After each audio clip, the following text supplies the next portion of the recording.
Reese, glad to have you on, man. Welcome. Yeah, I appreciate it, Arin. Thanks for having me. Absolutely, man. So before we get into the topics, like give us like a short intro about yourself, man. My name's Reese Jones. I have a lot of energy for life. I really am grateful to be alive, and I just want to be able to maximize myself and who I am as best as I possibly can. And as we get into it, I mean, I'm sure I'll talk about the things I do, but my whole life, I feel like, is geared around improvement because that's where I find my satisfaction and happiness in life. So I can give you more specifics, but I think that boils it down into like who I am. I'm a runner. I'm a sales trainer. I travel a lot. I'm a dog owner. But at the end of the day, for me, the most important thing about myself is my desire for growth. When did you notice that growth is like what truly fulfills you? Yeah, that's a good question. I think part of it is it comes from when I was younger, I spent some time in the hospital for suicidal ideation. And when I was there, I ran into a lot of kids my age. I was like 15 or 16, and they had much worse lives than me. And when I was there, it kind of snapped me out. It didn't fix all my problems. I had to do a lot of work, and I still have problems to this day. But I just realized that my life was, it could have been a lot worse for me. And so when I saw that and these kids around me who, like, for example, there's this 13-year-old kid who had schizophrenia and he had a scar like, yay big on his chest because he had stabbed himself. And I met a kid who had been fostered 7 times, fought 7 different families.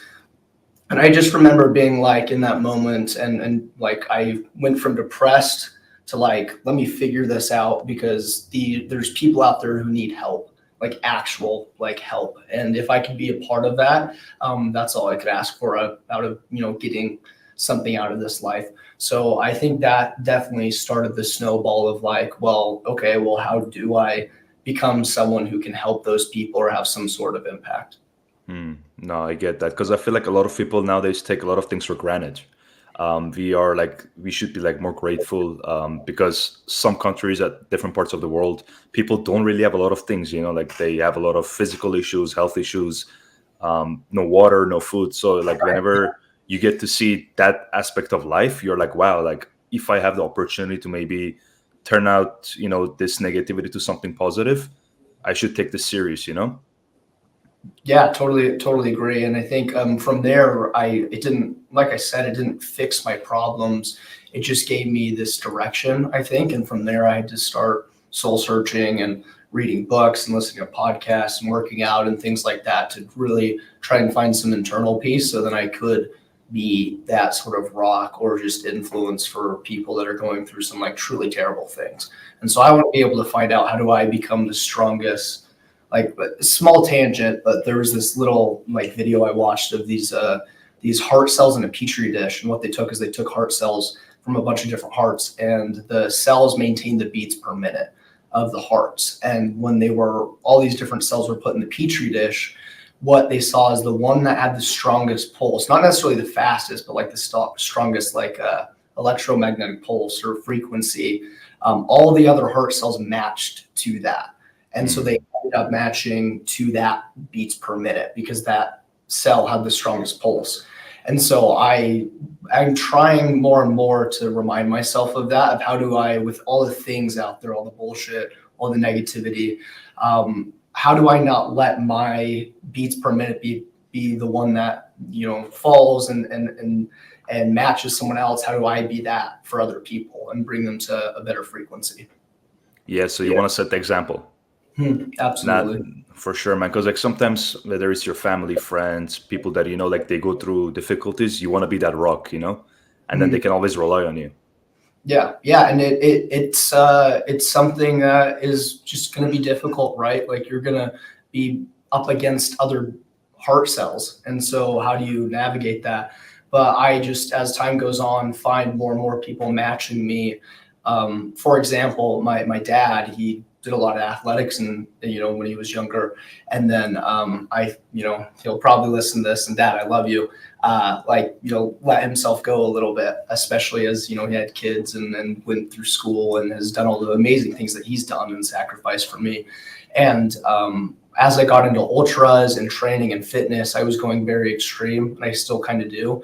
But I remember him making a comment of like, I'm worried about how extreme this is for you.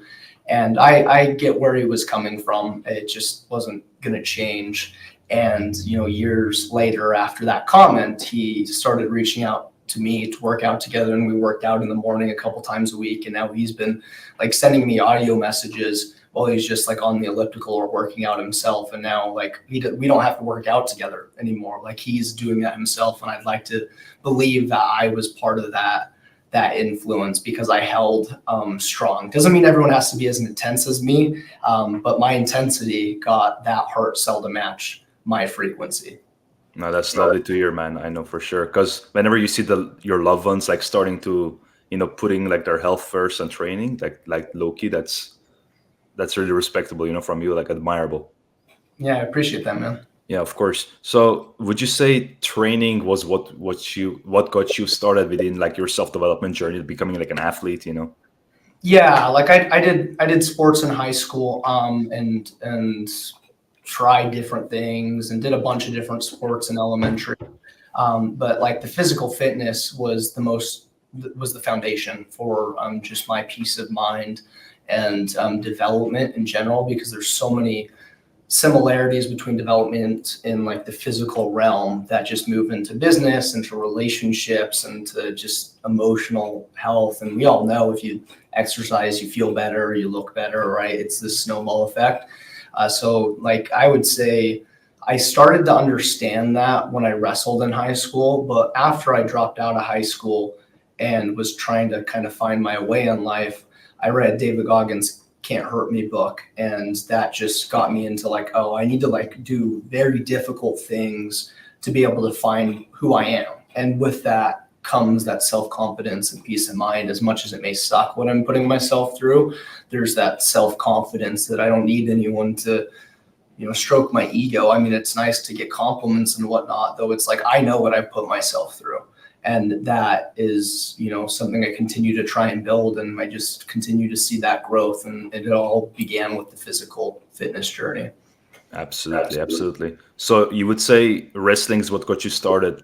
Before we move on to like the ones that you really specialize, like with wrestling, how do you think it like helped you with your training journey? Especially how did it transfer to like maybe weightlifting or even like doing marathons, which we're gonna get to like later, Yeah. So I'm an ultra runner, and I do like 100-mile races, and I've run like 10 marathons in 10 days, all these things that were very, very difficult, extremely difficult.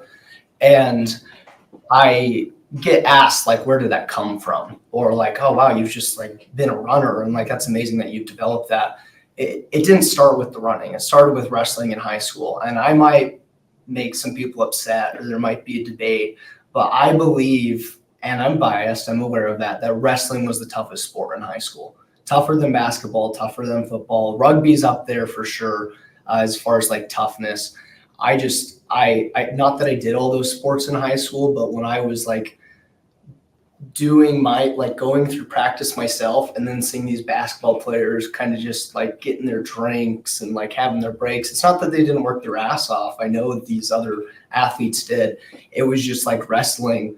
Kids got carried out on stretchers at wrestling tournaments, and that happens in other sports, but like the practices we went through were just so intense and just puking every other day. And just like, it was like we had the rugby coach come to one of our practices and learn something from our coaches and then took it to rugby. And then the rugby kids came over and were like, dude, that sucks. So I think wrestling was like the toughest, and it just developed the mental grit. And fortunately, I'm very grateful that my parents made me stick out the seasons I did, because I'd get a month into the season and want to quit.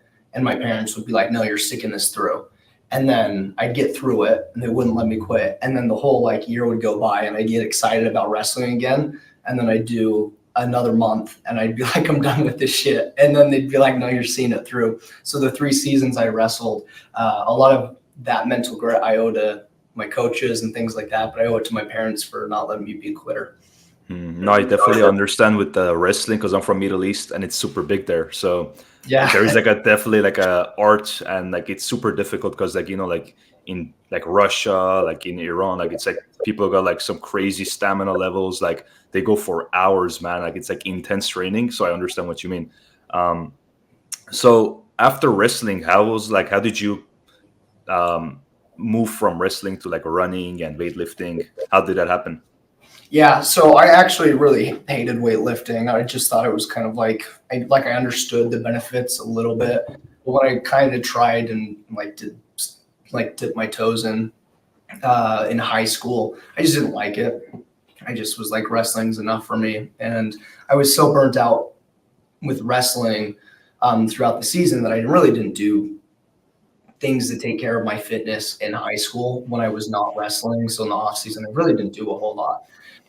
But I always kind of just enjoyed running. So like it wasn't very consistent, but I would practice into the evening and then go for like the occasional 7 mile run or like 2 mile run or just I don't know why. I fit like my dad, I think did track. It was in college, I think, or high school, and maybe there's something genetic or somehow he influenced me.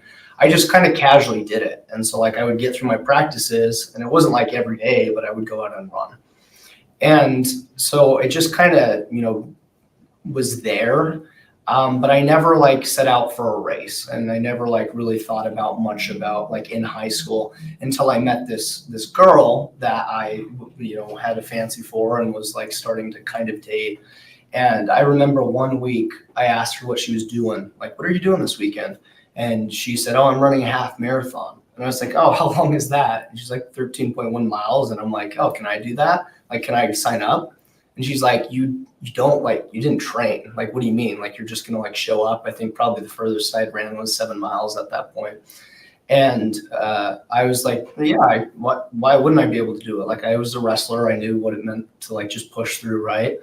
And so I think that was a Wednesday and the race was on Saturday. And so I signed up, and I remember I was on the phone or I was texting her and I was like, I'm going to go for a run tonight on the Friday night before the race. And she's like, no, like save the energy. And I was like, no, I just want to like kind of lock in mentally. So I went for 2 mile run, and then I did the race the next day.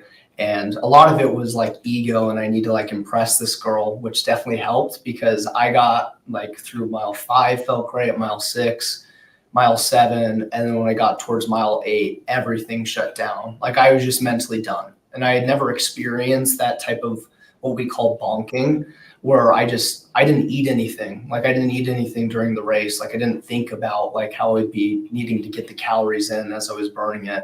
And so I just kind of walked and ran and walked and ran and walked and ran and finished the race. And then I remember writing down in my notes, like, I want to be better at this. Like in my iPhone, I had wrote down something like what it would look like to run a sub 3 hour marathon. And then from there, she inspired that. And then we, I think I ran another half marathon with her. Things fell out. We stopped dating, and I kind of like threw running off to the side. But then about after I dropped out of high school, I think it was what was it? Maybe 2020 or yeah, it was about 2020. My mom had messaged me and said, hey, there's a half marathon this weekend. You should try it and you should do it. And I hadn't really been training, but I knew I could do it at that point. I had ran 2 of them already. And I went and did that with shoes that had holes in it. And I didn't train, and I ran a pretty decent time. So I was like, I wonder what this looks like if I actually take it serious. And I dial in nutrition, dial in training. And I mean, the rest is kind of history at that point. Yeah, that's an interesting way to get into it because I did some running recently too. This past couple months, I've been running because of boxing, and then it took me like a month or two kind of get into a rhythm. Like I started maybe like struggling with like a mile, and then the most I've done was like 7 miles or 8 miles, 7.5 miles. So how do you think it's like we can like progressively overload? What's like the best way? You think we should just go like all at it, or like slowly build it up? Well, so I'm not the greatest example. Like I'll tell you what I think is optimal, though I wouldn't change the way I went about things, because after that half marathon my mom told me about, where I ran is something under like 2 hours. wasn't anything impressive, but I was like, oh, I did that without training and taking it seriously. I was looking at the age groups and age categories, and I ranked like 20th in my age group. It was like, I don't know, 20 to 24 or something. And I was like, man, I thought my time was pretty good, and I didn't even get close to being on the podium for my age group. And so I, as someone who thinks about winning and wants to win, I was like, well, the cross country kids around me have been training for years, and I'm still in this age group of like college runners and things like that. There's no way I can catch up to them fast in the sense of like, I'm going to be being on the podium at half marathons in the next like year or two. And so realistically, it just wasn't possible. So I started to look into ultras because I realized no one my age was running ultras. So at like 20, 21, 22, 23, like it's definitely becoming popular and there's younger kids running ultras, but I just realized I could probably always podium if I ran a 100-mile race. And so I went from the half marathon and was like, all right, I signed up for a 100-mile race 8 months from that half marathon and just started training because I was like, I can podium if I finish the race in my age group, because no one at 23 is running these type of races, or 20 at the time, 2021 is running these races. And so I'm glad I went through that because it was just such an extreme, and I'm proud of how the furthest I ran was a half marathon. And then I didn't finish that 100-mile race, but the following year I signed up for it again and then finished it. And so I went from a half marathon to 100 miles, and I'm proud of that. And I dealt with difficulty because I didn't ramp it up in a methodical, proper way. But I would say when it comes like talking to people, like it's healthier to like slowly increase things. But when you do something like no training and then do a half marathon, you get this little bit of it's definitely ego, but this like, oh, I did something a lot of people can't. And if you run a half marathon, you've done something a lot of people can't and don't do. I've just also done it without training. And so I just, that gives me this little bit of confidence, like I've talked about of, I bettered myself and I can do things that maybe other people can't, but more importantly, that I surprised myself with. So I would say it's better to slowly ramp it up, and we could get more into training specifics depending on what the goals are. I just am also very proud that I did something extreme, and there's merit in that. Yeah, there's a lot of lessons to be learned from those type of experiences for sure. What do you think people can learn from exposing themselves to those type of situations when you're like in mile 9, mile 10, mile 15, and you're like, am I going to do this? Should I just give up? Like, there is no point. Like, what can they learn from those experiences? So like there's a lot to that. And one thing I'll say is like failure can be a big driver. And I'm disgusted with failure, not in the sense where I can't lose, but in the sense, or I can't like fail and mess up because I learned from those, but in the sense of in the moment, I don't want to be a quitter. To kind of paint the picture of my mind, and yes, it is intense, and I think it's too intense in a lot of situations. I'm trying to work on it currently. But I tried to quit the biggest, I tried to take my own life. Like I tried to quit on life, which would have been the worst mistake, like absolutely terrible, right? And I would have given up this opportunity that I have, and this beautiful opportunity to live and experience and connect. I was almost the worst type of quitter. And I don't want to, I've like spent the rest of my life trying to make sure I don't get to that point. And I'm not suicidal anymore. I'll never take my life. I've worked past that, but I'm not going to be a quitter. Like I'm disgusted that I almost got to that point, and I'm trying to give myself grace, but like I use that disgust as fuel for greatness. And so in the moment, it may be extreme, but in mile 60 of a 100-mile race, and you still have 40 miles to go, I think about how I'm so disgusted by quitting. And that's source and that's fuel for me. But that doesn't have to be for everyone. What I was going to say is the most important thing is a very powerful why. Of like, why are you doing what you're doing? If it's a half marathon or training, that's what drives. And for me, a big why is not being a quitter. A big why is to be a good example for those kids I met when I was in the hospital. that stuff can overpower a lot. And so you have to really meditate on what is your why for what you're doing. Intention drives a lot of the energy for me. And so the why could just be because you enjoy it. That's great. I love it. It's got to be personal. And you have to figure that out yourself. And I've given you some examples for me, but at the end of the day, that's not going to be as powerful as someone taking the time to figure out why for themselves. Yeah, I noticed a lot of people that I talk to, they mention the why, your why. Like it's so important. And it's one of the like main driving factors for you to like do anything great pretty much. So it's great to see that like, I guess people have different whys. Like at some points people are inspired by different things, but as you mentioned, if you have that way, it can like definitely take you really far.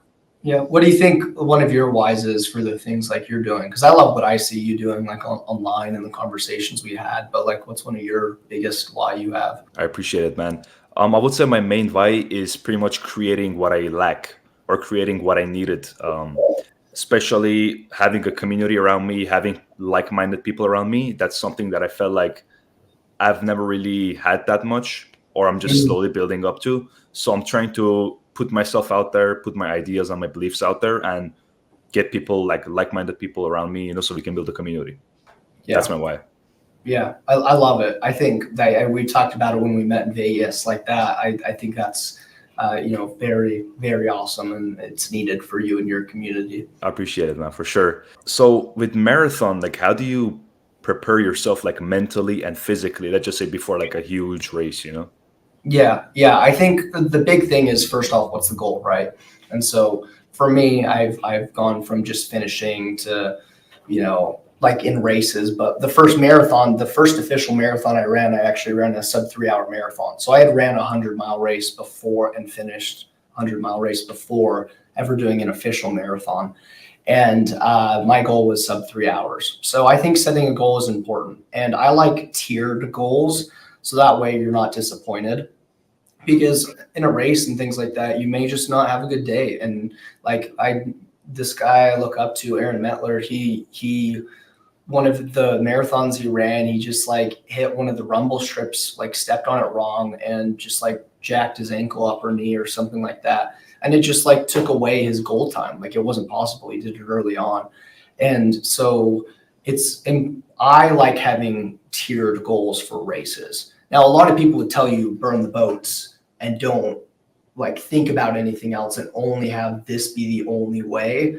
And if that works, that's great. I've experimented with that, but I like tiered goals of like, maybe I want sub 3 hours. If I can't do that, I want a 4-hour marathon. And if I can't do that, I want to at least not walk the last half. And that happened for me in a marathon where my goal time just wasn't going to happen. And so the next goal for me was to smile through the rest of the race and not walk a single step. And so I think that helps when it comes to trying to figure out what you need to do, right? Because the goal is going to drive the training. Now, when it comes to preparing, there's a lot of different things to talk about. But for me, it's important to get to the start line healthy. So when people talk about training, they talk a lot about the workouts and the volume and the mileage, and that's great and important. I want people to think about the mobility work and the strength training part of running. Because if you want to be healthy, you need to be strong, you need to be able to bear what you're doing, and you need to be mobile and flexible, because it's going to reduce injury. Like people talk about knee pain all the time, and it's like, I have a bad knee, I can't do anything. And I'm no doctor, and I don't know, I haven't like seen what people's knees look like, but imagine your quad is tight because you don't stretch it. Of course your knee hurts, your quad is just pulling on it. And so I love talking about running and training methodologies. I just would rather people take some volume off of their weekly mileage and do some stretching and strength training opposed to just being runners. Because it breaks my heart that there's runners who are so passionate and they're just injured and injured and injured. They take time off, they come back, get the same injury. And it's like, well, insanity is doing the same thing over and over again and expecting a different result. And people need to stretch and they need to do strength training if they want to be healthy as a runner. So those are some physical things to think about. To move to the mental thing, the why we've already talked about is important. I also like to try and think about the worst case scenario that could happen during a race, because if I can think about what that looks like when it happens, I've prepared myself. It's very hard in the moment to pull yourself out of the shit when you haven't thought about a strategy. But if I can put myself in a marathon or 100-mile race and be like, what happens if I get nauseous? Okay, I'm going to drink fluids until either I puke more or I'm rehydrated, and then we go from there. Or I'm going to eat, or I'm going to take this medicine, or whatever it might be. If I can put myself in those worst case scenarios before they happen, then when they happen, I'm like, oh yeah, I thought about this, and it can help pull you out. So put yourself in mile 20 of 26.2, where your knee hurts, your back hurts, you're over it. Mentally, you're trying to tell yourself to quit. What are you going to tell yourself in that moment? What's the mantra then? Because if you can do that, the work before, then it's easier to overcome in the moment.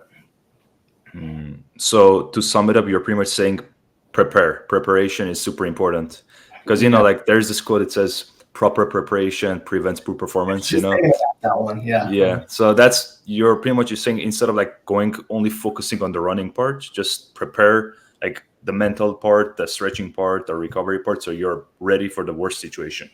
Absolutely.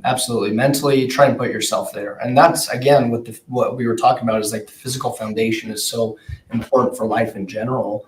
Like that, I do that with work now. What happens if I'm on stage doing a public presentation and someone interrupts me? What do I say, right? How do I regain control if they ask a question when I'm not ready for questions, right? I put myself in those situations as best as I can, because then when they happen, I'm prepared. So it's not just about the physical, and I'm finding myself training less because I've like learned the lessons that I need to develop these other areas of life that are also important to me. I'm still going to train. I still have a 100-mile race in 8 months that I'm working towards.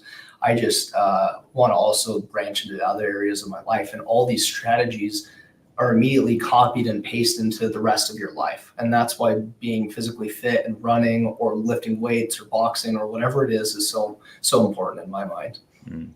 Yeah, I never thought about it like that.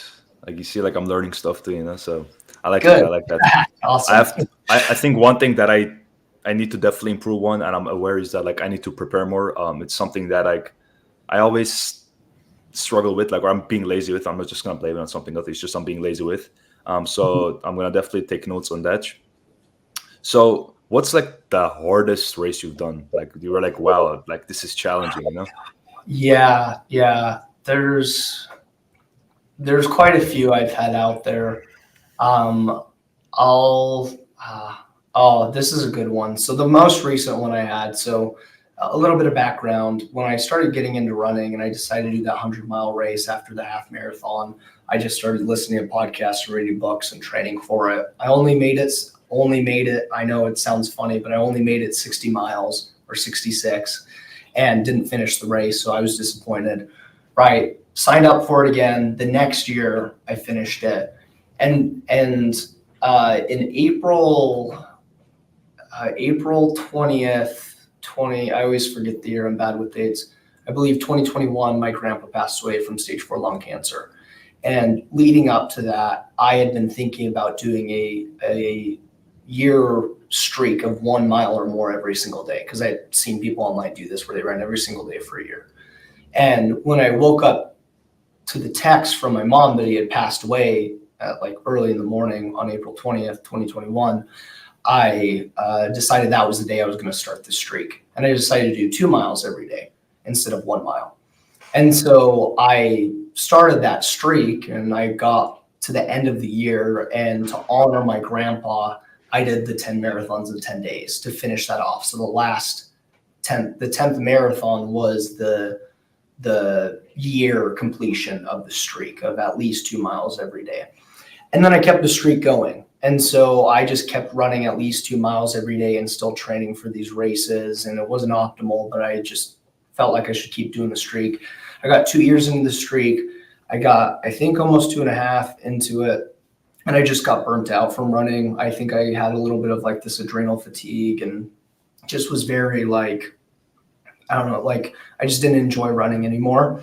but I had signed up for this 50K race that on the trails. And so I stopped the streak, but I still kept trying to train, and training just wasn't going well. And I showed up to the race, and there's like something like 5,000 feet of vertical gain over the course of 31 miles. And within the first half mile, I could like taste blood in my mouth. And like as the run continued, I was just miserable. I just did not feel good. I don't know if I was sick or like I wasn't trained, or again, adrenal fatigue, but I just was so over it. And I was very close to quitting multiple times. But my mom's so good to me, and she understands, and she's my crew whenever I do races like this. So she's at the aid stations to give me things or help me change shoes or whatever. And she would not let me quit. And again, I'm so grateful for that, because I finished that race and it took me way longer than I wanted it to. I was miserable pretty much the entire time. I didn't have a good attitude, so the people I ended up talking to, I was negative, and I'm disappointed that that's the attitude I had throughout the race. And when I finished that race, I laid down on the ground and just cried. And I'm not much of a crier. Like, I'm happy and grateful, and there's nothing wrong with crying, in my opinion, depending on the situation. But I just bawled because that was so, so difficult. And fortunately, I had good people in my corner to push me through. And I tried as best as I could in the moment to remind myself, like, I don't want to be a quitter. And so if I'm going to walk myself to the finish line, walk myself. But bare minimum, the third tier goal is finish. That's always one of the goals. And so if I don't get my time, if I don't hit my splits, the goal I have for myself for those things is to finish. And that's, carried me a long way. And that was in March earlier this year. So that was a pretty tough race. And I don't exactly know why, but I just hated it. It was a terrible day. Yeah, because doing like streak style like habits and training styles, it's super difficult. Like, how did you manage to do it every single day? Because I've had some experience with like doing certain workouts for like 2 months, 3 months, 4 months, right? Like right now I'm doing 75 hard, so it's like similar to that. I'm doing it every day. But like doing it for 2.5 years, 2 miles every single day, like it must have taught you something new, a new realization that you didn't have before, Yeah, I mean, initially it was like about honoring my grandpa. Like he passed away, so it was like he doesn't get, at least I don't know what happens after this life. No one does, right? But like I remember thinking, he doesn't get to push himself every day. He doesn't get to like do the things he wants to do, and at least in this realm. And I was like, well, I've been thinking about the streak, so why wait? He doesn't get to do this stuff anymore, so I will. And I'll make sure I do the things I want while I have time here on this planet. And so that's where the streak initially, kind of started from. And then once I got a year into it, I wanted to see if I could do 2 years. And a lot of it for a while, I realized was just ego. If I wanted to be able to tell people at some point, I ran every day for 5 years. And I hit that point of fatigue and just being over it, where I had to reevaluate and be like, what's important to me? And being healthy throughout training is important to me. And believe it or not, like throughout the first 2 years, I was injury free for most of it. Like I felt pretty good. I was able to get my work done. I traveled a lot. Like I think, I treated people well. And so I wasn't really like killing myself. But it was the last couple months of the streak where I just had to reevaluate, what do I actually want? And so the why was my grandpa, and then pushing myself. And then honestly, the why for a while was to be better than other people.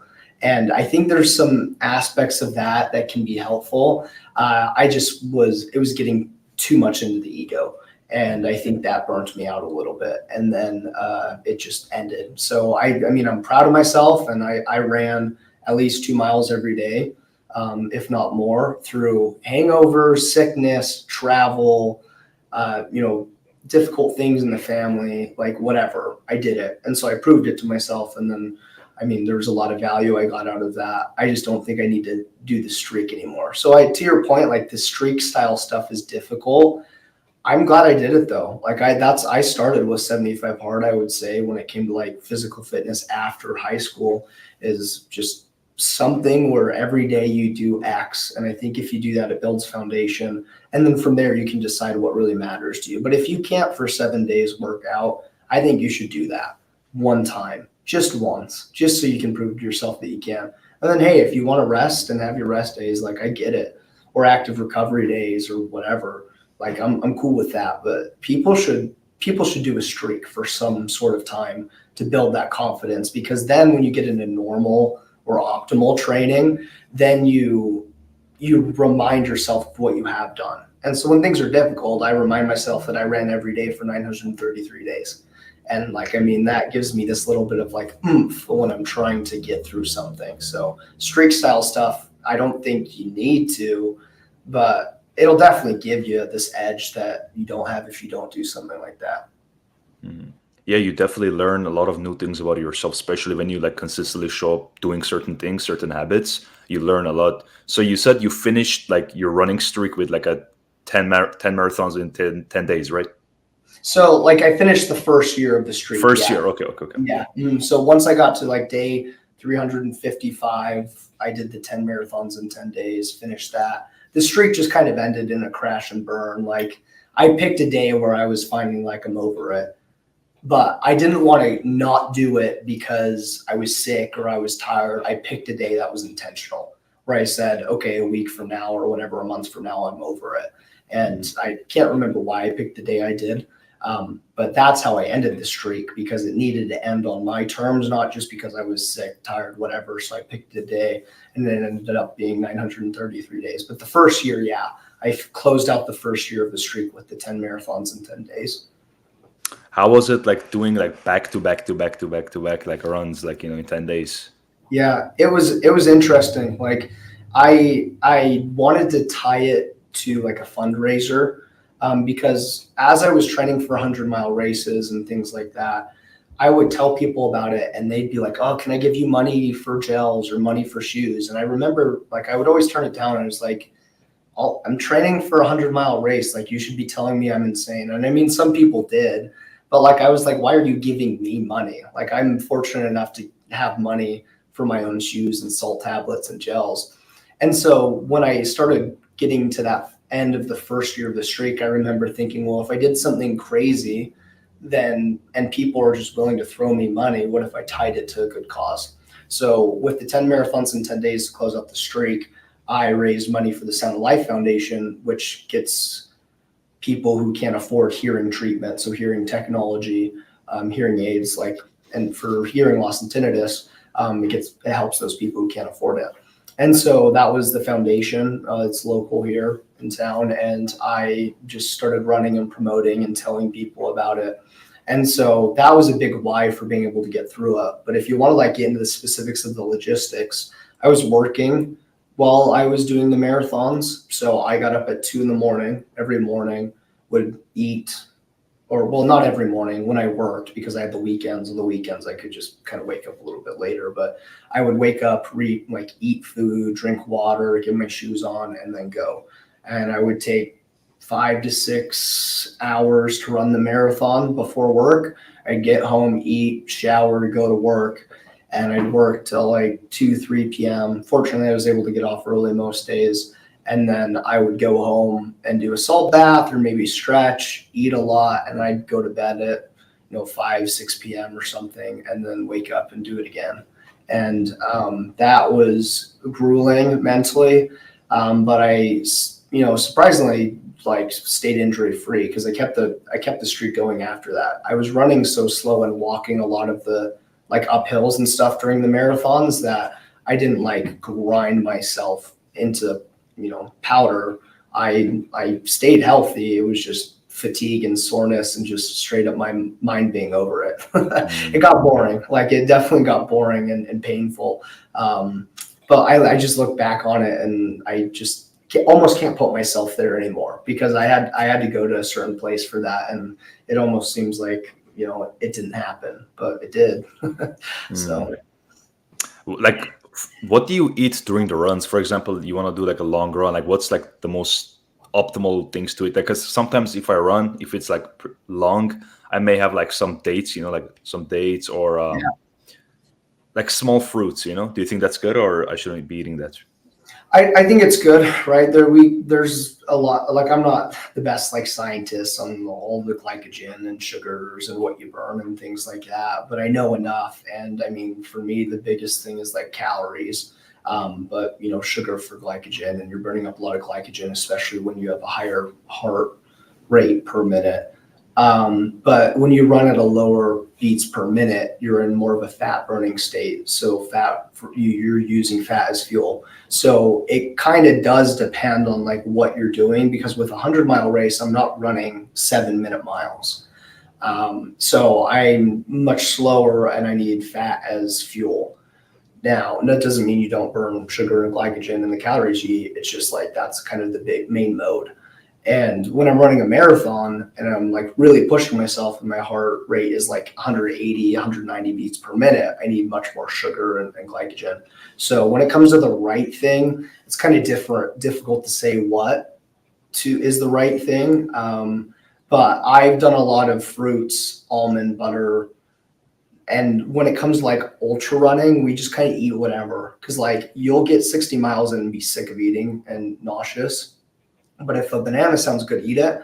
But if it doesn't and there's pizza, eat the pizza. Because it's like at least get something in. My 100-mile races, I burn 10,000, 11,000 calories. So at least get something in, right? So it just depends on the goal. And for me, I'm starting to experiment more with the low carb, high fat diet when it comes to running. So I'm actually more carnivore. I wasn't when I was traveling in Thailand, but now that I'm back home, I'm getting more into that carnivore, or like fruit and meat and honey and butter and like that. That's it, cheese, that type of stuff. And I'm going to see how that works with this like running, because I've seen a lot of people online be able to manage this and do very well. And I want to see what that diet looks like. But I would say simple ingredient stuff. Unless you're in a 100-mile race, who cares? Like just eat so you can finish it, right? I think fruit and dates is great. You just have to figure out what doesn't upset your stomach too, because like some people have sensitive stomachs when running. Got it. So you mentioned that like there's like sometimes you go to glycogen burning states and also fat burning states. Do you go to like fat burning states if you're like walking or like you're like doing like a slow steady run? Yeah. So are you talking me specifically, or like people? Just like, asking from what you know, because I'm not like to learn, like I don't know Yeah, much about it. yeah. I would look up like zone 2 running and learn more about that. But the idea is when you're at the lower heart rate, you're burning fat as fuel. And so when people start off running, a lot of the times they're like pushing themselves and they're constantly like trying to PR every run they do. And I switched more to like zone 2 being like 80% of my training to build a good base, because when you have that base, you can stack fitness and speed work on top of it. And so when you're in that state at lower beats per minute, and there's calculators online to figure out what is your zones, but staying in zone 2, you're at more of this fat burning state. And so fat for fuel, right? So like that's why I like almond butter and things like that. Versus when you're at that higher like sprints or just like a higher intensity, it's tapping much more into the sugars and the glycogen. It's less sustainable, but that's what you're burning. And so from my understanding, depending on where your heart rate at is where you kind of switch from that mode of fat burning to a little bit more of, that glycogen storage. And I'm sure you're burning both, but it's just kind of like what main mode are you switching to? And so because I love ultras and you're typically running at a lower heart rate or just slower, I want to figure out more about this low carb, high fat diet, because that's what you're burning, and see how much I can like maximize that. And if I'm doing marathon training, then I'm eating more sugars and things like that during the run. So it kind of depends. But people might think you're burning fat or in zone 2, but if your heart rate's 170, even if you're running a 9-minute mile and that's slow to you as an individual, you're in that glycogen burning state. And so I do a lot of heart rate training and focusing on that. And then depending on the workout, I'm feeding the fuel that I'm going to be maximizing as a burning in that workout, depending on what it is. Yeah, because I want to personally go like really, really lean. So do you think it's better to do like slow, steady runs or like just walks than like just jogging, like in a higher heartbeat? I think so. If people want to be healthy and be able to run as long as they possibly can, I think people should be doing most of their running in that lower heart rate. So you'd have to figure out what your zones are because there's 5 zones. And for me, zone 2 is roughly 143 beats per minute. So in my running, I'm not running on pace. I'm looking at, okay, am I under 143 beats per minute? And then when I tip to 145 or 150 because there's a hill or whatever reason, I slow down or I stop and walk. And then I walk, let my heart rate come down, and then I pick it back up at a slower pace or whatever to maintain underneath 143 beats per minute. So I don't know enough about the science of like how more efficiently you burn fat, but when it comes to running and staying healthy, it's a fat burning state. So I'm assuming you're burning more fat or you're tapping into the storages that you have, especially if you're fasted in running zone 2. Opposed to like eating a big meal before the run. So like now you're just tapping into your fat storages. And I think that's so good for you to just run at a slower heart rate. It keeps you from being injured. It's just also nice to not have to mentally grind through every run. Because if you're running 4 or 5 days a week, if every time it's a tough run, you just get sick and burnt out. I see it happen to people at least.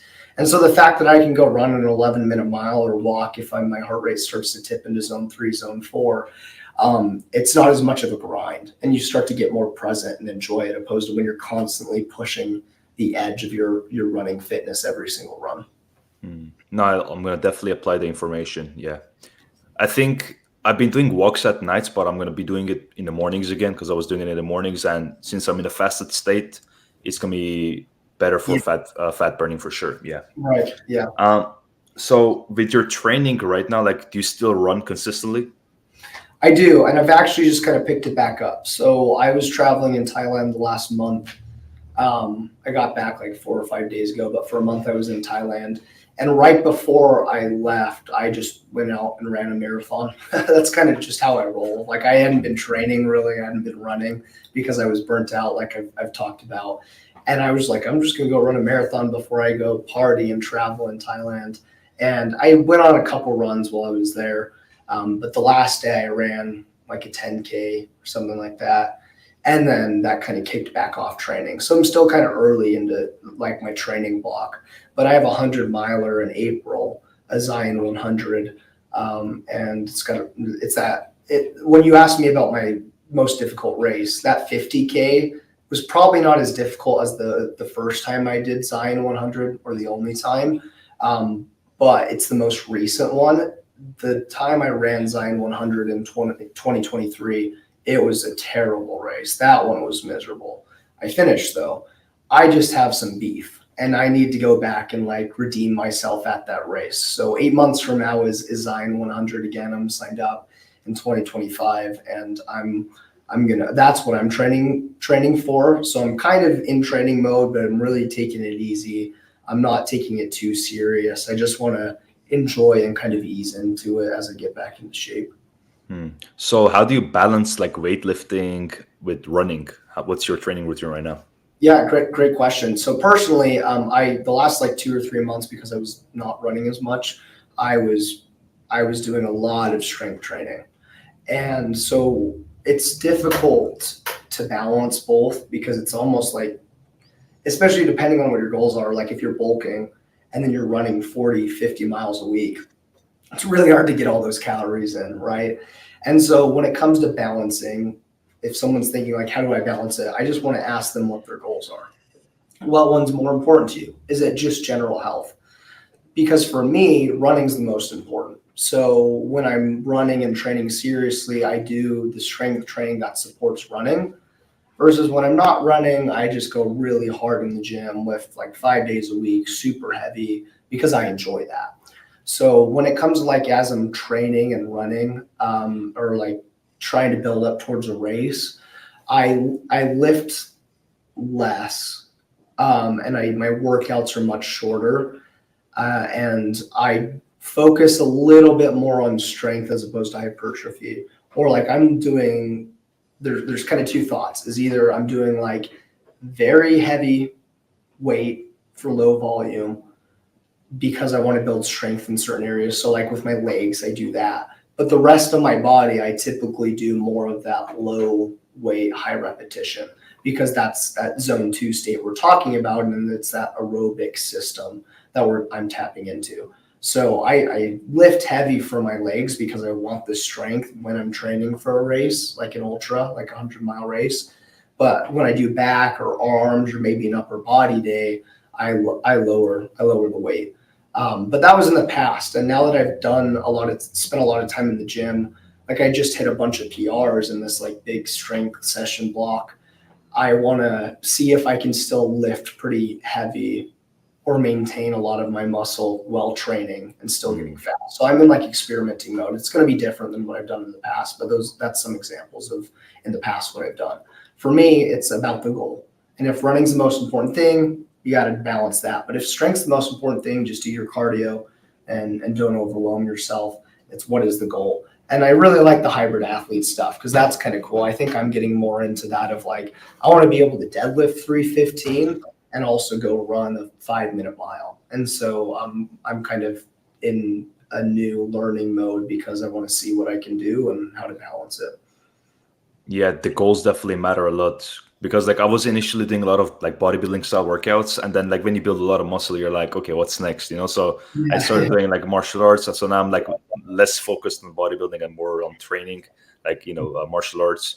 So like definitely the goals matter for sure. So I know you mentioned you did marathons, but how was your experience doing triathlons? Because you also we were talking about it off cam.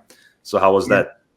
Yeah, no, that's a good question. So I actually kind of start like as I was getting into fitness in high school, but also outside of high school, I was doing like sprint triathlons, so swimming, biking, and running. And like some of my earliest memories of fitness is my mom like supporting me with some of these races. And I again didn't really train. Like I kind of early on just didn't train. I would just show up and do these things. But I did a couple sprints and took second or something in the sprint triathlon in a small town of St. George. So nothing impressive.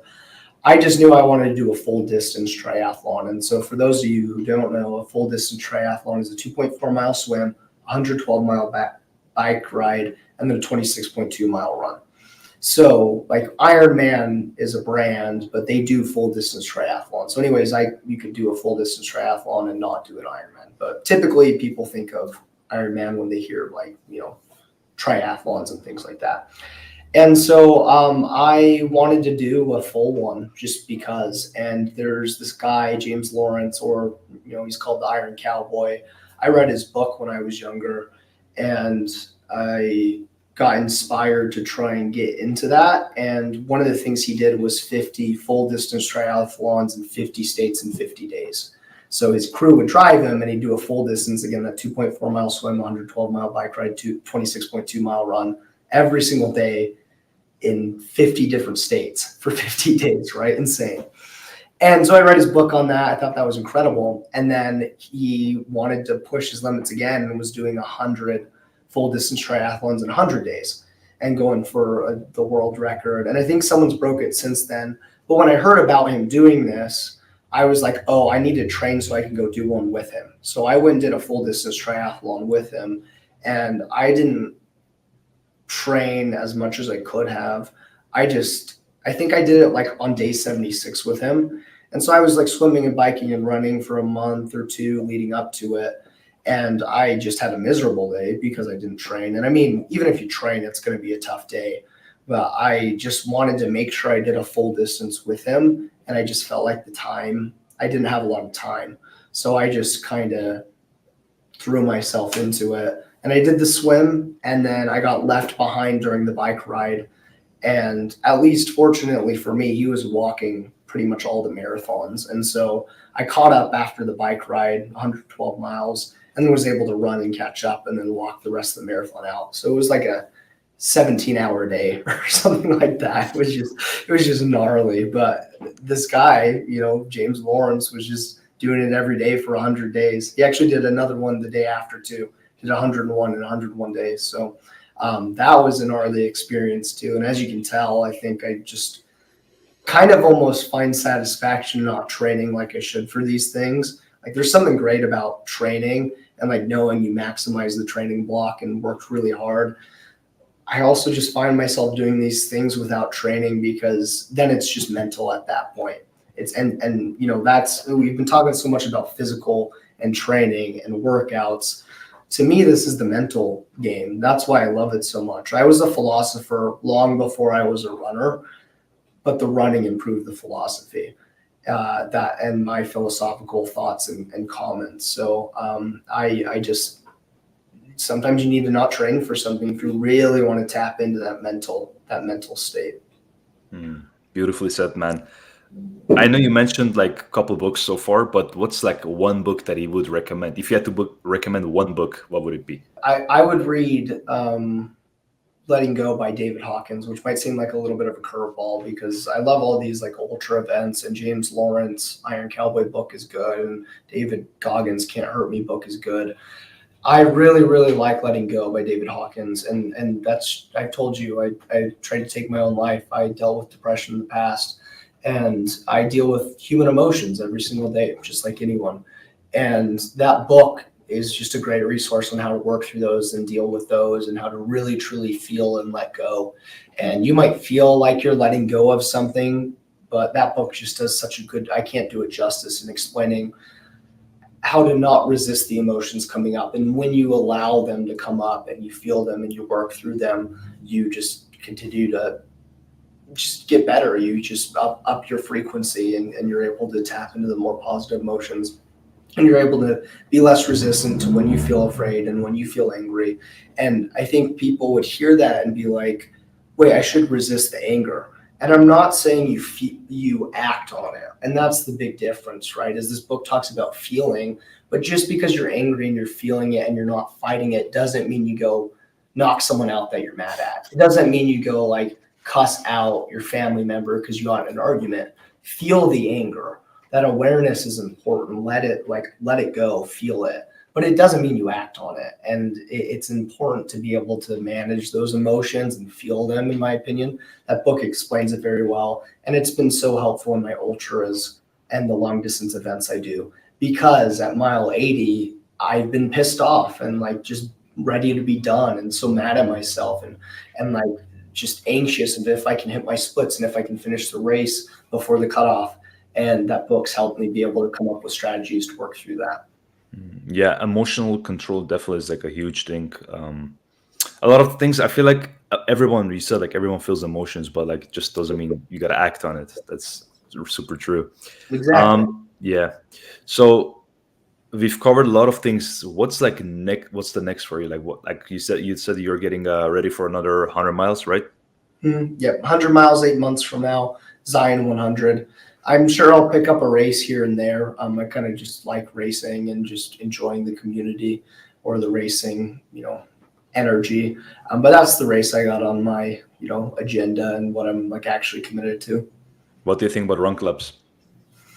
I love them. I think that's great. I filmed a video this morning on my Instagram about how running with people helps break up the training, and it just gets you out there. And when I first started to get into running in high school, I would go run with the cross country kids. I didn't do cross country, but in the summer, I knew there was a friend that was going to be there, so I would show up and run with them, and that helps. So run clubs are amazing. I'm sure if I went to more, I'd like go on dates and meet more friends. And like when I did run clubs more a year or two ago, I met people that and those relationships have been some of the most meaningful and impactful, as opposed to like people I grew up with or whatnot. Because, I love all the relationships and friendships I've had, and I'm grateful for what I have in the past. When you suffer together, that's just like amazing, right? It's like why I think guys get excited about the military, and there's that online meme and culture of like, going to war with the boys. It's like, yeah. When you suffer with people, that's where you really get connected. And so run clubs are a great place to do that. Yeah, I don't know the culture. Where do you live at exactly? You live in St. George, Utah. So southern Utah. Utah, we're Yeah. close to Vegas. I don't know the culture over there, but like over here, like close to Los Angeles, it's more of like a social event than like an actual like athletic event, So everyone just like talks, Yeah, exactly. It's fun, and you get miles and fitness and cardio in. So it's like run clubs are Awesome. And maybe someday I'll start my own. I've thought about that. It's not like the most important thing to me right now, but like run clubs are amazing. Just like, any sort of sport club. And for people looking to get into fitness, you can, David Goggins' mental discipline, or like, all the other like guys I look up to, like Cameron Haynes and James Lawrence and stuff like that. I'm all about that. I think it's amazing. For people who have neglected it for so long and need to just start, find the thing you enjoy. Because if you like pickleball, go play pickleball 5 days a week. Like if you like yoga, do yoga. Like, yeah, I think people should run and lift, especially as a man. I think like you should be in the gym. Get your fitness started, and if there's something you enjoy, do it. And there are so many Facebook pages and groups and clubs in pretty much any city you're in that you could find people who do pickleball every Saturday afternoon. And like that can get you, if you enjoy it, you're going to be more likely to do that. And fortunately, I like running and lifting, so I just get it in. Some days I have to grind it out, but most of the time it's just I enjoy it. So find something you enjoy and get started that way. As long as you're staying fit and training, that's the most important thing. I completely agree. And like as like in the masculine realm and like being men, I think we should know how to fight. I think we should lift weights. In general, when it comes to fitness, like just do something, right? Like get a little bit of exercise and you're gonna feel so much better. Absolutely. Reese, it was a pleasure to have you on, man. You dropped like a lot of great information for us. I personally learned a lot, and I'm sure the viewers are going to learn a lot, So it was a pleasure to have you on. Yeah, no, thanks for having me, Arin. I really appreciate you having me on. Best of luck on your race. I appreciate that. Yeah, we'll see how it goes. So thanks, man. Of course, that's it.